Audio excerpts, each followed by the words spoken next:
Major news coming out of New York regarding some injury issues with our main players and some guys who haven't played at all this season. Guys like OJ Anunoby and Mitchell Robinson have been practicing 5-on-5 scrimmages, according to Tom Thibodeau. Mitchell Robinson has been cleared, has been moving relatively well, according to Tom Thibodeau. Obviously, he's been out the whole season with the ankle injury, but there's been some positive news that Mitchell Robinson has been moving around freely. He's expected to return, not officially from the team, but expected to return, according to some reports, by the beginning of March, which should play nicely for Mitchell Robinson, have some games against the Miami Heat. Obviously, without Jimmy Butler, the Miami Heat are probably not as formidable, even though Bam Adebayo is now one of the focal points, or not even say one of, because he was before, but essentially he's a bigger focal point of their offense. You also have other teams like the Golden State Warriors, who don't necessarily have dynamic big men, but will make you move and run with all that screen, split action, whatnot. You also have the Lakers, who don't have as formidable as a big that Mitch Robinson have to face up against, given the fact they traded off AD to the Dallas Mavericks. And then you also have the Clippers, who also could be a soft landing for Mitchell Robinson. Even though despite the fact they don't have really dynamic bigs, they could definitely do a lot of switch action to get faster guards onto Mitchell Robinson, pull him out into the outside to play against guys like James Harden or Norman Powell. Shouldn't want to got into the damn All-Star game, but y'all already know LeBron James is a hater. But nevertheless, Mitchell Robinson helps out in so many ways for this New York Knicks team. With all the injuries, with still the chemistry in terms of defense, communications, guys getting lost, guys missing assignments underneath. Now, granted, the Knicks are 7th in the league in defense at the rim, but we're also 17th in terms of short mid-range defense, which Mitchell Robinson, even with his drop back, should help out. His drop back is a lot better than Karl-Anthony Towns because of verticality.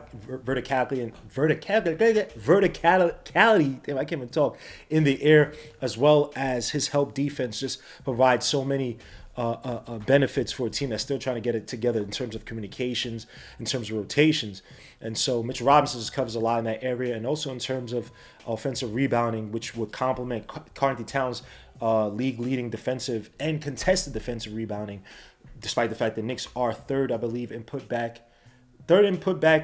plays per miss, and fourth in putback points per miss. The Knicks are still 18th in overall offensive rebounding, which Mitchell Robinson should definitely help out. He was at a freaking ridiculous pace last year, 5.1 offensive rebounds last year, around 4 contested rebounds a game as well, too, led the league in both those categories. Mitchell Robinson should definitely be a major boon. Like I said, the Knicks, for better or worse, guys don't have to crash the basket as much when Mitchell Robinson's around, because he can get the rebound against 1, 2, 3 defenders. And so Mitchell Robinson's offensive rebounding, pair that up with Karl-Anthony Towns' defensive rebounding, also adding the fact that Karl-Anthony Towns can now switch over to the 4 when Mitchell Robinson comes to the lineup and they're playing alongside each other.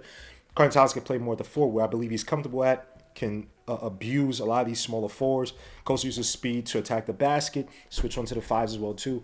But just having that interchangeability with Mitchell Robinson, who now also protect him defensively, take off some wear and tear for Karl-Anthony Towns, should definitely speak major dividends for the Knicks. Again, as long as he's healthy. My biggest issue outside the health is how teams will attack Mitchell Robinson, try to draw him out, try to play him out in space, try to make him move laterally, try to put more pressure on those ankles, and not necessarily get him hurt, but again, just try to exploit the weakness that everybody knows that he has, again, coming off this injury.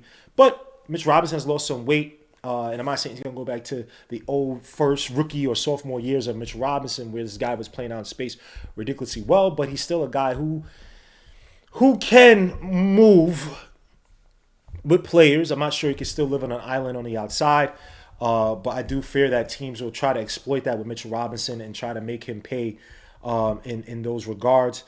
Teams like the Celtics, who ran pick and pop on Mitchell Robinson last year. Remember the first game, Jason Tatum, Kristaps Porzingis were running pick and pop ragged on our bigs, him and Julius Randle.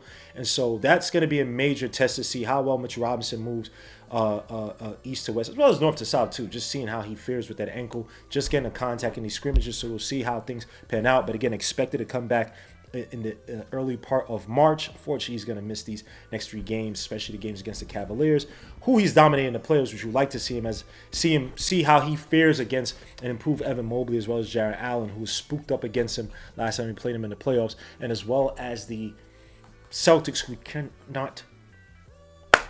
we've struggled to find a way to beat this team for years. And to speak on that, now getting OG Anunoby, a play that we could have used against the Boston Celtics. He's another guy that Tom Thibodeau said has played without any restrictions to that injured foot that he suffered against the Los Angeles Lakers.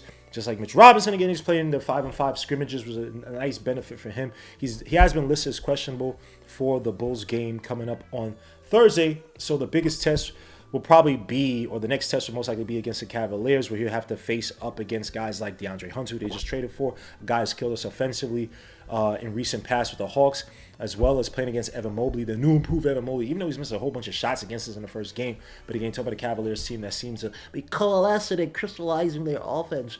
And so Evan Mobley should definitely be a lot better than what we saw him. 18 points a game, I think 57% from the field, 38% from three. So he's definitely going to be a decent test for OG Anunoby. See how that foot fares. And again, doesn't seem to be too ultra serious, but to have him against the Cavaliers should be a benefit, but also to have him against the Celtics, again, a team that we were only down by three in the third quarter. They went on a 19-3 off the back of freaking Jason Tatum, who absolutely mollywopped the Knicks and has been mollywopping the Knicks for some time. The whole Celtics has. We have not found an answer for their bum-ass three-point offense, which has destroyed the Knicks, even without guys like Kristaps, even without guys like Drew Holiday in the lineup. So OG Anunoby being out there probably could have helped us at least carry a single-digit deficit into the fourth quarter and made it a playable game for the Knicks.